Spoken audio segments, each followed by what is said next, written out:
نحمده ونصلي على رسوله الكريم أما بعد فأعوذ بالله من الشيطان الرجيم بسم الله الرحمن الرحيم لقد من الله على المؤمنين إذ بعث فيهم رسولا من أنفسهم يتلو عليهم آياته ويزكيهم ويعلمهم الكتاب والحكمة صدق الله العظيم۔ برادران اسلام، عزیزان محترم، اللہ کا بہت بڑا احسان ہے کہ اللہ تبارک و تعالی نے ہمیں اپنی سب سے پیاری مخلوق میں پیدا فرمایا ہے۔ اللہ تعالیٰ نے بہت ساری مخلوقات کو اس روئے زمین پر پیدا فرمایا، لیکن اس روئے زمین کے اوپر جس کے اوپر ہم بستے ہیں اور ہمارے علاوہ بہت ساری مخلوقات رہتی ہے، بستی ہے، تو ان تمام مخلوقات کے اندر اللہ تعالیٰ نے سب سے زیادہ جو معزز بنایا ہے وہ حضرت انسان کو بنایا ہے۔ اللہ تبارک و تعالیٰ نے نسل انسانی اور اس کو باقی رکھنے کے لیے اور اس کے اندر ہدایت کے پیغامات کو بھیجنے کے لیے اللہ تعالیٰ نے جو آغاز فرمایا ہے نبوت اور رسالت کا، وہ حضرت آدم علیہ السلام سے آغاز فرمایا ہے، اور اس کا جو اختتام فرمایا ہے وہ اس شان و شوکت کے ساتھ میں اختتام فرمایا۔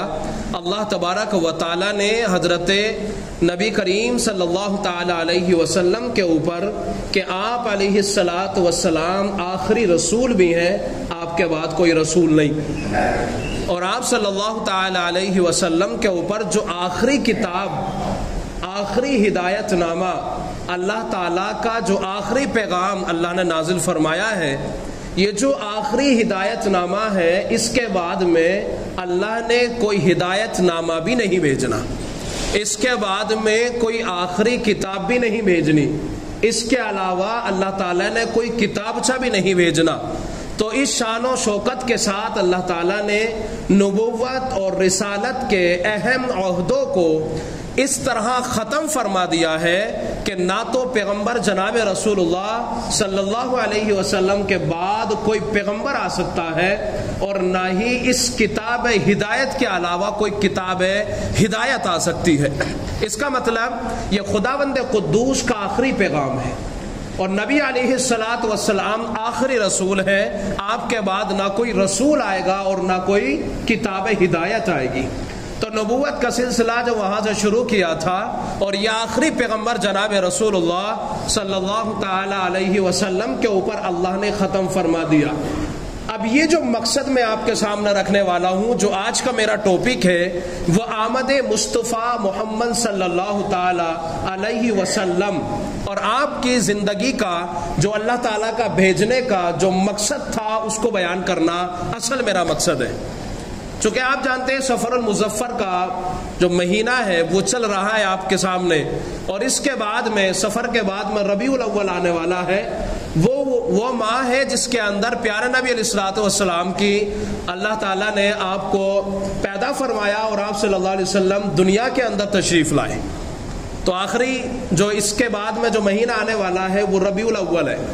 اس لیے کوشش یہ کروں گا کہ جو 23 سالہ پیغمبرانہ زندگی ہے نبی علیہ السلام کی، اس کے اندر جو اہم ٹاپک ہے، اہم مضمون ہے، آپ کے سامنے کوشش کروں گا کہ اس سلسلے کو آپ کے سامنے رکھنے کی کوشش کروں۔ جو میں نے ٹاپک چھیڑا ہے آپ کے سامنے، یہ بہت اہمیت کا حامل ہے۔ جس زندگی کے اوپر ہم چل رہے ہیں، جو کامیابی ہمارے قدم چومے گی، اسی نہج اور اسی راہ پہ چلنے کے بعد میں قدم چوم سکتی ہے۔ اس لیے یہاں پر نبی علیہ السلام کا جو تذکرہ آپ کے سامنے کیا جائے گا، یہ وہی لوگ سن سکتے ہیں جو عاشق رسول ہیں، جو پیارے نبی صلی اللہ تعالی علیہ وسلم سے یقیناً محبت رکھتے ہیں۔ نبی علیہ السلام کی زندگی ہم سب کے لیے آئیڈیل بھی ہے، نمونہ بھی ہے، اور جہاں پیارے نبی علیہ السلام کا تذکرہ ہوتا ہے، وہاں پر اللہ تعالیٰ خاص طور پہ فرشتوں کی جماعتوں کو منتقل کرتے ہیں، کیونکہ یہاں پر حضور اکرم صلی اللہ تعالی علیہ وسلم کا تذکرہ ہو رہا ہے۔ یہ تمام پیغمبروں میں اللہ تعالیٰ نے آپ کو جو مقام عطا فرمایا ہے، اس مقام اور مرتبہ کو میں اپنی ناقص زبان اور گندی زبان سے مکمل بیان نہیں کر سکتا۔ بلکہ 1450 سالہ تاریخ ہے اس بات کے اوپر، گواہ ہے، بڑے بڑے مورخ آئے اس دنیا کے اندر، اور نبی علیہ الصلاۃ والسلام کی شان اقدس میں جتنا ہو سکتا تھا انہوں نے اپنے قلم کو چلایا، جتنی اللہ تعالیٰ نے زبان میں بولنے کی طاقت دی تھی انہوں نے اپنی زبان کا استعمال کیا، لیکن ہو بہو حق ادا کر دیتے ایسا نہیں ہوا، اور نہ قیامت تک ہو سکتا ہے، چونکہ قرآن مجید میں اللہ تعالیٰ فرماتا ہے وَرَفَعْنَا لَكَ ذِكْرَكَ، محبوب پیغمبر ہم تیرے ذکر کو بڑھاتے چلے جائیں گے، جہاں جہاں خدا کی خدائی ہوگی وہاں مصطفیٰ تیری مصطفائی ہوگی، کیا تو صلی اللہ علیہ وسلم۔ جب پیارے نبی صلی اللہ تعالی علیہ وسلم کا نام آیا کرے تو درود ضرور پڑھا کریں صلی اللہ علیہ وسلم، چونکہ بڑی محبوب مجلسیں ہوا کرتی ہیں۔ تو آمد مصطفیٰ صلی اللہ تعالی علیہ وسلم جو یہ ٹاپک میں نے آپ کے سامنے رکھا ہے، یہ ہے رسالت اور نبوت کی اہمیت۔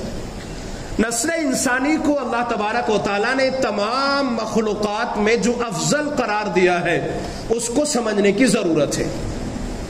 جو میں الفاظ بیان کر رہا ہوں کہ اللہ تعالیٰ نے انسان کو جو مقام عطا فرمایا ہے تمام مخلوقات میں وہ بہت بلند ہے۔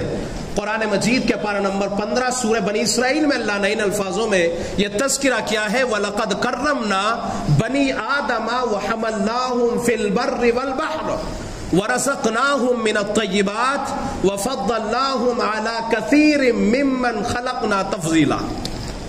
ہم نے بنو آدم کو، آدم علیہ السلام کی اولاد کو عزت کے تاج سے اور عزت کا اس کو تاج پہنا کر کے بلند مقام اور مرتبہ عطا فرما دیا۔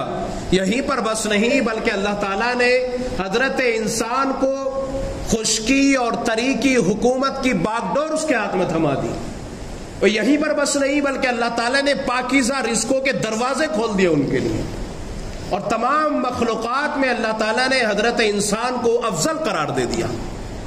یہ وہ اہم بات قرآن مجید نے بیان کی ہے، جس طرح اللہ تعالیٰ نے ہمیں پیدا فرمایا اور اللہ تعالیٰ نے ہمیں تمام مخلوقات میں افضل قرار دیا ہے۔ سمجھنے کی ضرورت ہے کہ واقعی ہم افضل تو ہیں، لیکن کیا ہم نے اپنی اہمیت کو سمجھنے کی کوشش کی ہے یا نہیں کی ہے؟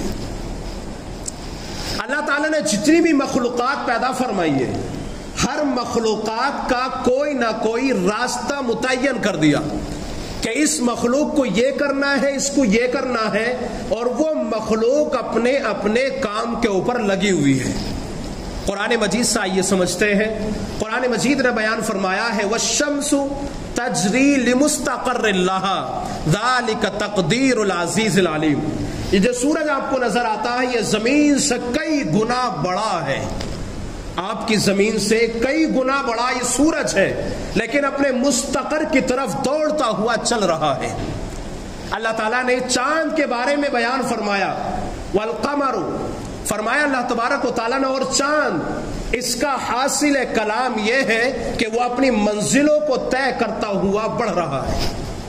یہ چاند اور سورج کتنی بڑی مخلوقات اللہ تعالیٰ کی، لیکن ایک سیکنڈ کا بھی فرق نہیں آ سکتا۔ سال ہا سال اللہ تعالیٰ اس کو یوں ہی چلاتے رہتے ہیں، لیکن سیکنڈوں اور منٹوں کا فرق پیدا نہیں ہو سکتا ان کے اندر۔ یہ ہے قدرت کا نظام جو اس نظام کو چلاتا ہے، اور یہ مخلوقات جو اللہ تعالیٰ نے جس مقام کے لیے، جس مقصد کے لیے پیدا فرما دیا، وہ اپنے مقصد میں جو بتو ہو بہو ایسے جیسے اللہ نے پیدا فرمایا وہ جو کہ تو کام کر رہی ہے۔ یہ دن اور یہ رات نہ اس میں عدلتے بدلتے ہیں، بلکہ اللہ نے کب دن کو بڑا اور کب رات کو چھوٹا کرنا ہے یہ نظام چل رہا ہے۔ اگر آپ کیلنڈر اٹھا کر کے دیکھیں گے تو ان دنوں میں اور آج کے دن میں کوئی فرق واضح نہیں ہو سکتا، بلکہ اللہ تبارک و تعالیٰ نے ایسا نظام بنا کر کے تیار کر رکھا ہے۔ اللہ تعالیٰ نے ایک مخلوق پیدا فرمائی جس کو ہم اور آپ فرشتوں کے نام سے جانتے ہیں۔ یہ ایسی مخلوقات ہے کہ جس کام کے اوپر اللہ نے لگا دیا ہے یہ مخلوق اسی کام کے اوپر لگی ہوئی ہے۔ لا یعصون اللہ ما امرهم ویفعلون ما یؤمرون۔ جس بات کے اوپر اللہ نے اس مخلوق کو لگا دیا یہ مخلوق اسی پر لگی ہوئی ہے، اللہ کی ذرہ برابر نافرمانی نہیں کر سکتی۔ آپ کو معلوم ہوا کہ انسان کے علاوہ جو مخلوقات ہے جس مقصد کے لیے بنائی ہے وہ اپنے کام میں لگی ہوئی ہے، لیکن حضرت انسان کو اللہ تعالیٰ نے کس طرح رکھا ہے اس کو بھی قرآن سے سمجھتے ہیں۔ قرآن مجید نے ہی یہ بیان فرما دیا ہے کہ ہم نے حضرت انسان کو جو مقام اور مرتبہ دیا ہے وہ بہت بلند ہے، اور جتنی بھی مخلوقات اللہ تعالیٰ نے اس کائنات میں پیدا کی ہے وہ تمام مخلوقات کو حکم دے دیا کہ وہ حضرت انسان کی خدمت میں لگی رہے۔ چنانچہ آپ سورج کو دیکھیں، آپ کو تپش دیتا ہے، گرمی دیتا ہے، آپ کے پھلوں کے اندر رس پیدا کرنے کے لیے، اور آپ کی کھیتیوں کو اچھا بنانے کے لیے، آپ کی ہڈیوں کے اندر مضبوطی پیدا کرنے کے لیے، اور آپ دن کے اندر کام اور کاج کر لیں، اس لیے اللہ تعالیٰ نے آپ کے فائدے کے لیے سورج پیدا فرمایا۔ چاند ہے کہ آپ اس سے بھی فائدے اٹھاتے رہتے ہیں۔ اللہ تعالیٰ نے یہ زمین پیدا کی کہ جس کے ذریعے سے اللہ تعالیٰ آپ کو کھانے کی چیزیں مہیا کرتے ہیں۔ یہی زمین ہے، اس سے آپ پانی پینے کے لیے نکالتے ہیں۔ تو یہ اللہ تعالیٰ کا کتنا بڑا احسان ہے، کرم ہے کہ تمام مخلوقات کو اللہ تعالیٰ نے آپ کے حکم کے تابع کر دیا ہے۔ آپ اگر چاہتے ہیں تو بھینس سے دودھ نکال لیتے ہیں، یہ مخلوق ہے جس کی ذمہ داری اللہ نے لگائی ہے کہ وہ آپ کی خدمت کرے۔ متاعا لکم ولانعامکم، یہ سارا سیٹل جو اللہ نے بنایا ہے اس کا مقصد یہ ہے کہ حضرت انسان کی اطاعت کی جائے، اور حضرت انسان کو اللہ تبارک و تعالیٰ نے دو باتوں کا حکم دیا ہے۔ وہ کیا ہے سمجھ لیتے ہیں۔ سب سے پہلے یہ سمجھے نبوت اور رسالت کا جو ہم نے ٹاپک چڑھا تھا آپ کے سامنے، وہ یہ ہے کہ نبوت اور رسالت قرآن مجید کے اندر جب ہم دیکھتے ہیں سورۃ الشمس پارہ نمبر 30 کے اندر، والشمس وضحاها، اس کے اندر اللہ تعالیٰ نے چند قسمیں کھائی ہیں۔ اگر آپ کے سامنے یہ رکھوں بات کہ قرآن مجید میں اللہ تعالیٰ نے اس بات کو بیان کرنے کے لیے، اور نفس کی قسم جو اللہ نے کھائی ہے، اور پھر اس کے بعد میں جو اللہ نے الہام فرمایا ہے، دو باتوں کا اس بات کو بیان کرنے کے لیے جو اللہ نے قسمیں لگاتار کھائی ہیں، قرآن مجید کی کسی بھی صورت میں اتنی قسمیں اللہ نے نہیں کھائی۔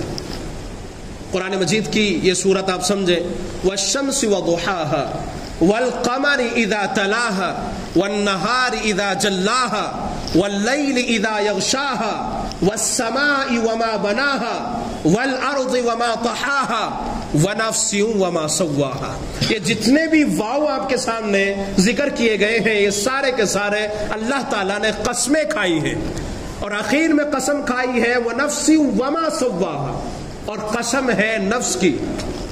پھر اس کے بعد میں جو مضمون ہے اس کو سمجھنے کی ضرورت ہے۔ یہ جو میں نے پورا پس منظر آپ کے سامنے بیان کیا ہے، اس بات کو بیان کرنے کے لیے فَأَلْهَمَهَا فُجُورَهَا وَتَقْوَاهَا، اس کو بیان کرنے کے لیے تمام مخلوقات کو آپ نے سمجھ لیا کہ اللہ تعالیٰ نے جس مقصد کے تحت پیدا کیا وہ مقصد کے اندر کام کر رہی ہے، لیکن انسان کو جس مقصد کے لیے پیدا کیا تھا وہ مقصد سے ہٹا ہوا ہے۔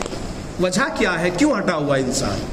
جیسے دیگر مخلوقات لگی ہوئی ہے، انسان کو بھی چاہیے کہ وہ بھی لگا رہتا، تو ایسا کیوں نہیں ہوا؟ اس کو قرآن نے بیان کیا ہے، فَمَنْ شَاءَ فَلْيُؤْمِنْ وَمَنْ شَاءَ فَلْيَكْفُرْ۔ اللہ فرماتے ہیں جو چاہے ایمان قبول کرے اور جو چاہے کفر اختیار کرے، انسان کو اختیار دے دیا گیا ہے۔ وَهَدَيْنَاهُ النَّجْدَيْنِ، اللہ تعالیٰ نے دونوں راہیں سجھا دی ہیں، اب وہ چاہے ہدایت کی راہ قبول کرے، وہ چاہے گمراہی کی راہ قبول کرے۔ اللہ نے یہ دونوں باتیں انسان کے نفس کے اندر القاء فرما دی ہے، فَأَلْهَمَهَا فُجُورَهَا وَتَقْوَاهَا، اللہ نے انسان کے نفس میں یہ دونوں باتیں ڈال دی۔ اگر وہ چاہے تو انسان اپنے نفس کی پیروی کرتے ہوئے گناہوں کے اندر ملوث ہو جائے، اور اگر چاہے تو اپنے نفس کے خلاف چلتے ہوئے تقوی طہارت والی زندگی اختیار کر لیں۔ بات سمجھ میں آ گئی آپ کو؟ انسان کا جو اللہ تعالیٰ نے نفس رکھا ہے، جو اللہ تعالیٰ نے انسان کے اندر ایسا سسٹم بنا رکھا ہے کہ جس کے انسان کو اللہ تعالیٰ نے اس بات کے لیے چھوڑ دیا ہے کہ وہ اگر چاہے تو ہدایت قبول کر لے اور اگر چاہے تو وہ ہدایت سے منحرف ہو کر کے کفر اختیار کر لے. بات سمجھ میں آ رہی ہے آپ کی؟ یہ دو باتیں اللہ نے القاء فرما دی. جب دو باتیں القاء فرما دی اور انسان کو چھوڑ دیا وہ جیسا چاہے قبول کرے، یہ اس کے اوپر چھوڑ دیا. سوال یہ ہے چھوڑ تو دیا اللہ تبارک و تعالیٰ نے، لیکن پھر اس کو جب انسان کو چھوڑ دیا تو کیا اس کو کوئی راستہ بھی بتایا جائے گا یا جہاں چاہے وہاں چلا جائے؟ ہاں، اسی راستے کو بتانے کے لیے نبوت اور رسالت رکھی ہے. بات سمجھ میں آ گئی آپ کی؟ اسی راستے کو بتانے کے لیے اللہ نے نبوت کا سلسلہ آدم سے شروع کیا.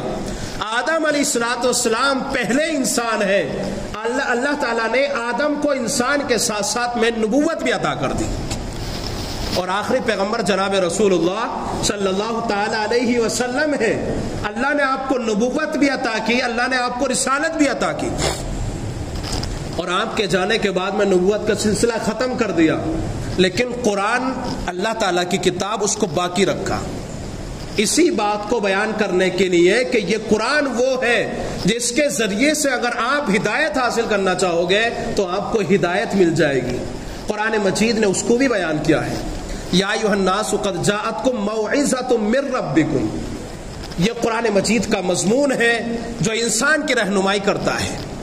دوسری بات یہ ہے کہ یہ جو مخلوقات آپ کو نظر آتی ہے کائنات میں، اگر آپ اس میں غور و فکر کریں گے، سوچیں گے اور اپنی ذات میں بھی غور و فکر کریں گے تو یہ تمام کائنات کی جو چیزیں اور مخلوقات اللہ تعالیٰ نے پیدا فرمائی ہے، یہ تمام کی تمام آپ کو اس راہ کی طرف لے کے جائیں گے جو آپ کو سیدھی راہ دکھانے والا ہے. قرآن مجید کا یہ مضمون جو میں آپ کے سامنے رکھنے والا ہوں آپ سمجھ سکتے ہیں.